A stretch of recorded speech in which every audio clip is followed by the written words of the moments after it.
Next is presentation. We have three presentations today. First will be presented by Mr. Roh Dong-woon from KEI about the carbon neutral and cooperation.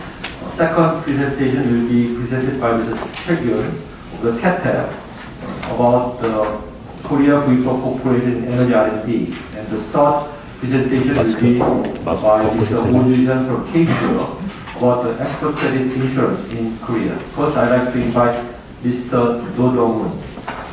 예, 반갑습니다. 간략하게 개요만 이렇게 설명드리도록 하겠습니다. 먼저 OECD 37개 국가 중에서 32개 국가, 그리고 G20 국가 중에 12개 국가가 탄소 중립을 선언했습니다. 그래서 나머지 국가들 전 세계적으로 보면 120개 국가 이상이 탄소 중립을 선언해서요. 큰 흐름이라고 보시면 되겠습니다. 이유는 2019년 3월에 의회가 탄소 중립을 이렇게 결의했고요. 그리고 그해 12월에는 EU 카운슬이요 공식화했습니다.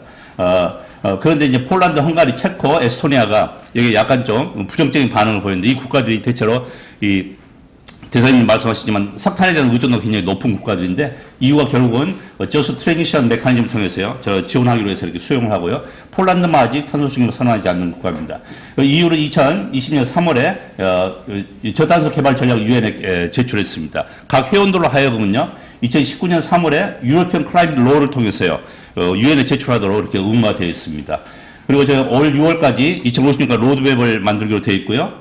그리고 2023년부터는 파리 협정에 의한 글로벌 스타트테크와 같이 기회를 같이 해서요. 5년 단위로 이행을 점검해 갈 그런 계획입니다. 물론 투자들도 민간하고 공무원의 투자를 굉장히 많이 강조를 하고 있습니다. 이미 유로피언 인베스트먼트 뱅크에서요. 1조 유로 달러 투자하기로 이렇게 약속을 했습니다. 이유는 따라서 또 2030년 감축 목표에 NDC를 강화를 했습니다. 기존에 40% 감축 목표에서 55%로 이렇게 강화를 했어요. 제출했는데 특이한 점은요. 국제 탄소 시장을 활용하지 않고 영내에서만 다 이렇게 감축하겠다는 그런 계획을 발표했습니다. 이것도 달성하기 위해서요, EU ETS 분야의 감축 목표를 43%로 강화를 했고요. 넌 ETS 분야인 Effort Sharing Regulation에서 이렇게 또 각 국가별 여건을 반영해서 강화를 했고요. 또 특징적인 건 룰루 CF에서 나온 배출량은 이 대기 중에서 이산화탄소를 포집하는 걸로 이렇게 상세하라는 이렇게 제안을 이렇게 했습니다.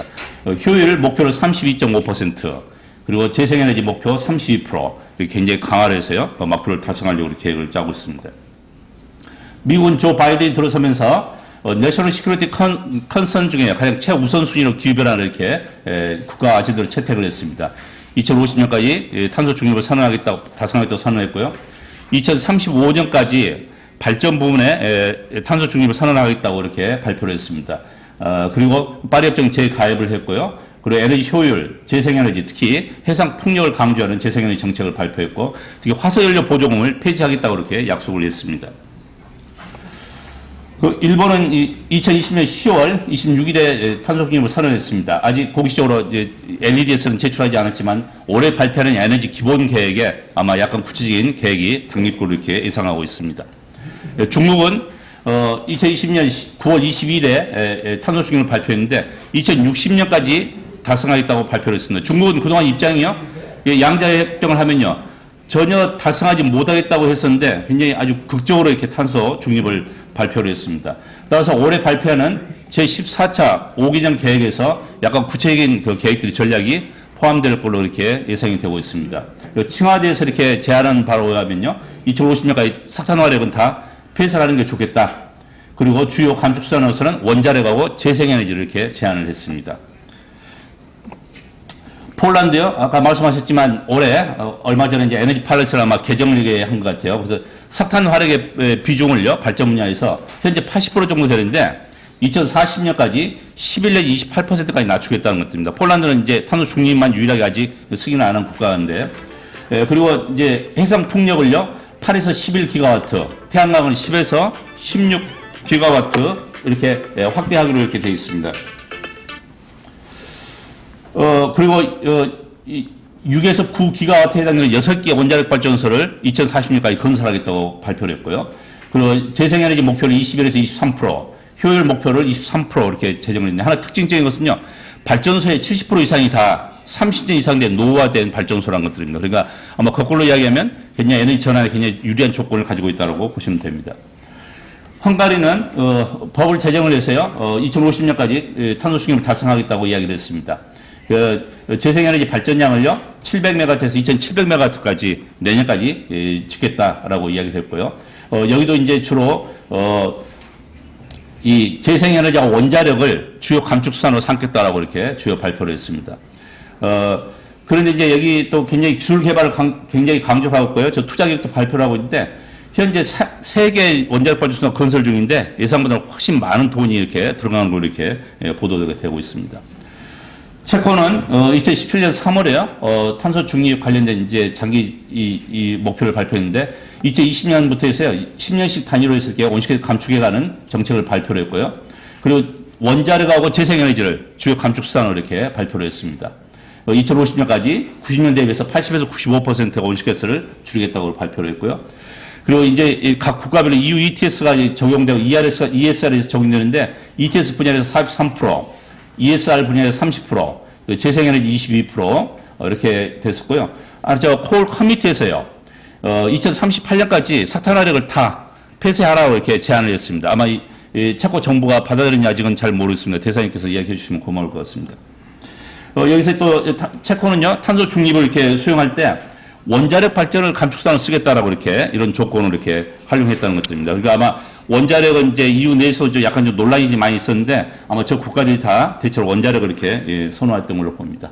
슬로바키아는 2020년 3월에요, 저 전략을 발표를 해서요, 재생에너지와 원자력을 주요 온실가스 감축수단으로 삼겠다. 그리고 2050년까지 2개의 원자력 발전소를 추가로 건설하겠다라고 이렇게 이야기를 했습니다. 바이오매스 위주로 이제 재생에너지를 늘리겠다고 했고요. 하나 좀 특징적인 거예요. 산업 부분하고 빌딩 부분에 대해서요, 에너지 효율 목표를, 개선 목표를 정했습니다. 전기자동차, 연료전지 자동차를 대폭 확대하겠다고 했었고요. 그리고 인바로 스트래티지를 발표를 해서요, ETS 분야의 45%, ESR의 20%, 그리고 재생에너지를 19.2%, 효율 개선을 30%, 굉장히 의욕적인 목표를 발표를 했습니다. 쭉 보셨지만 4개국가가 대표적으로 다요, 재생에너지하고 원자력을 주요 온실가스 감축 수단으로 삼고 있다는 것들입니다. 아까 에너지 믹스 구조는 다 동일하다고 아까 대선님께 말씀하신 것 같이 비슷합니다. 각국이 이제 NDC를 제출했는데요, 대부분 국가가. 요걸 다 제출해도요, 2030년까지 BAU 대비요, 겨우 14% 감축에 불과합니다. 그리고 8기가 CO2 정도 불과하는데 1.5도를 달성하려면요, 45%를 감축해야 되는데, 그리고 무려 3배 이상을 더 강화해야 된다는 그런 의미입니다. 추가적으로 20.2기가 CO2를 추가적으로 감축해야 된다는 굉장히 현실이 이렇게 급박하게 돌아가고 있습니다. 지금의 이게 배출 속도로 이렇게 가면요, 1.5도 달성이 필요한 카본 버짓이 550기가 CO2인데 2030년에 가면요, 이거 충분히 넘어간다는 134%까지 도달한다는 것들입니다. 현재 추세라면요, 1.5도 달성하기가 굉장히 어렵다, 이런 추세들입니다. 갭 리포트에서 보면요, 2030년에 NDC 이외에 1.5도를 달성하려면 32기가 CO2를 추가적으로 감축해야 된다는 것들입니다. 그리고 아까 제가 현재 8기가 CO2 정도 된다고 했었잖아요, 감축량이요. 요게 4배 이상을 더 감축을 해야 1.5도를 달성할 수 있다는 것들입니다. 이런 메시지는 거기요, 곧 무슨 이야기냐면 굉장히 1.5도 달성하기 어렵다. 그러니까 지금 모든 국가가 지금부터 굉장히 강한 행동을 해야 된다는 메시지를 주고 있습니다. IPCC의 1.5도 특별 보고서입니다. 이 1.5도 탄소 중립 달성하려면 2050년까지 넷제로 에미션을 달성해라, 카본 뉴트럴리티를 달성해라, 이렇게 권유를 하고 있습니다. 뭐 CO2뿐만 아니고 나머지도 굉장히 빠른 속도로 감축하라고 제안하고 있습니다. 이걸 달성하려면요, 2030년에 전 세계 배출량이요, 20.3 기가 CO2입니다. 요 정도까지 쭉 줄여야 된다고 이렇게 제안을 하고 있습니다.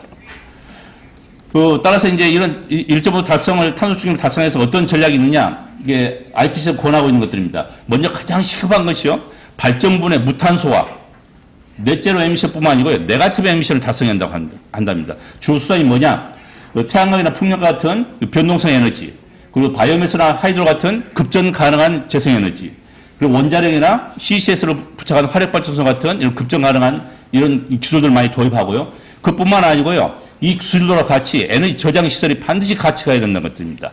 여기에 추가적으로요, 바이오에너지 CCS, 그리고 다이렉트 에어 캡처에 해당되는 저런 기술들, 그리고 수요 부문의 기술들이 같이 결합이 되어야만 결합이 돼야만 탄소 중립을 달성할 수 있다고 이야기하고 있습니다. 두 번째 굉장히 중요한 전략은요.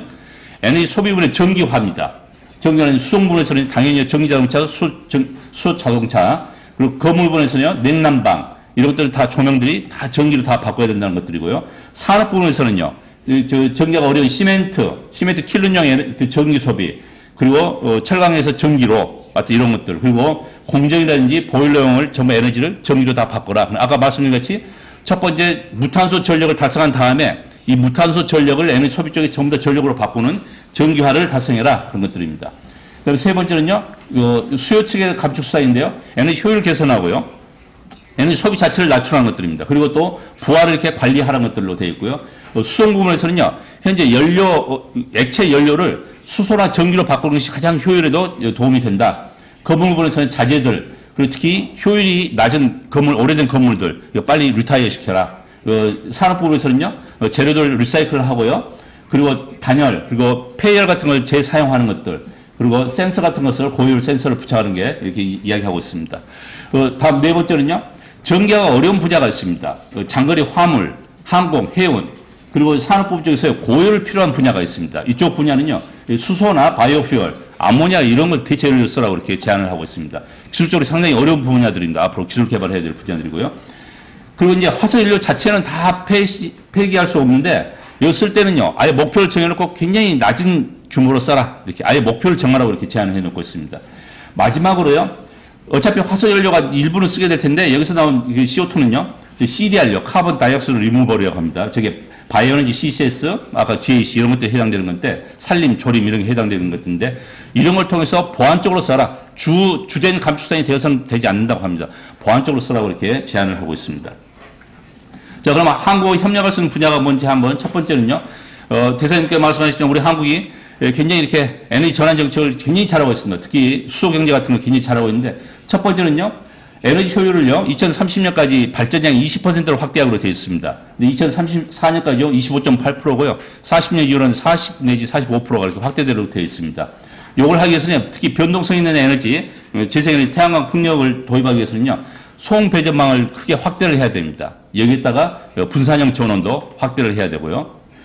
그리고 RPS 리뉴얼 포트폴리오 스탠다드를요. 확대할 그 정부가 계획을 가지고 있습니다. 타겟도 10에서 40% 올리고요. 500메가와트 이상의 어떤 업체들요. 300메가와트 이상으로 이렇게 확대하려고 하고 있고요. 그러면 아마 해당되는 기업들이 21개에서 30개로 늘어날 걸로 이렇게 보고 있습니다. 대사님들 많이 말씀드린 수소 경제요. 굉장히 우리나라가 굉장히 적극적으로 하고 있습니다. 2040년까지 620만 대 수소 자동차를 생산할 계획을 가지고 있고요. 그리고 연료연지 캐파를요. 17.1기가와트까지 확대하고요. 수소 생산은 100만 톤까지, 만 톤까지 증산하기로 되어 있고요. 그리고 수소 가스 터빈을요. 2030년부터 상용화할 그런 기술 개발을 가지고 있습니다. 특히 수소 가격을요. 현재 한 10,000원 정도, 킬로그램당 10,000원 정도 되는 것을 약 3,000원 정도까지 내릴 그런 굉장히 적정한 계획을 가지고 있습니다. 그리고 특히 수전에요. 일렉트롤리시스 이걸 확대하려고 하는데 2030년부터는요. 수소 공급량의 절반 이상이 수전해로 이렇게 공급하려고 이렇게 굉장히 의욕적인 계획을 가지고 있습니다. 2040년까지 수소 충전소를 1,200개 이상 건설할 계획입니다. 산업 부분에 특히 에너지 집약적인 산업입니다. 한국은 현재 에너지 집약적인 산업을 많이 가지고 있는데 여기에 수하고 전기를 좀 많이 쓰라고 되어 있습니다. 철강, 아까 말씀드린 시멘트 산업들. 그리고 석유화학 산업이 굉장히 어려운데요. 여기 바이오 연료로 이렇게 기존의 LPG를 대체를 해라 하는 것들이고요. 그다음에 CCS나 이런 것들을 도입할 계획을 가지고 있습니다. 수송 부분 쪽에서는요, 전체 차량 판매량의 3분의 1 이상을 전기자동차하고 수소 자동차로 이렇게 판매하는 걸 의무화하려고 이렇게 하고 있습니다. 그리고 2030년까지요, 전기자동차는 300만 대 보급 목표를 가지고 있고요. 수소 자동차는 85만 대 보급 목표를 가지고 있습니다. 자율주행 자동차 시스템도 하고요. 그리고 전기 충전소를요, 주택가에 2025년까지 15,000개 하고요. 수소차는 아까 말씀드린 1,200개. 그리고 특히 이제 수전의 수소, 일렉트롤리시스에 있는 것들을 굉장히 적극적으로 이렇게 추진하려고 합니다. 특히 저기 이제 그린 하이드로젠에 해당되기 때문에 적극적으로 추진하고 있습니다. 그 비도로 부문의 교통은요, 그 고속열차, 그리고 수도권 중심의 GTS 열차를 구축하는 네트워크를 구축하고요. 특히 연료 쪽에서요. 현재 있는 천연가스, 내추럴가스를요, 하이드로젠이나 아모니아를 이렇게 대체 퓨얼 스위칭하려고 이렇게 생각하고 있습니다. 특히 이제 저탄소 기술 개발에 대한 R&D 이거 굉장히 적극적으로 하고 있습니다. 특히 재생에너지 그리고 CCS, ICT 중심으로 기술 개발하고 있습니다. 아까 앞에서 저탄소 전략을 소개해드렸는데 아마 저 4개 국가들은요 각국에서 재생에너지 잠재량이 얼마가 된지에 대한 조사가 먼저 이루어졌으면 좋을 것 같고요. 어느 정도 적용 가능할지 그런 게 좋을 것 같고 그 다음에 두 번째 전기화 가능성이 어느 정도 될지 소비 쪽에서 어느 정도 전기화가 가능할지 특히 아까 산업구조에서요 특히 전기화가 어려운 분야들 이런 쪽에 대해서 전기화가 얼마나 가능할지에 대한 아마 조사가 먼저 이루어질 필요가 있습니다. 마지막으로는요, 우리 한국에 굉장히 잘하고 있는 것들이 날리지 쉐어링 프로그램이 있습니다. 이것은 이 프로젝트 단위의 정책을 개발해내는 것들입니다. 2004년부터 기획재정부가 이렇게 추진하고 있는데요.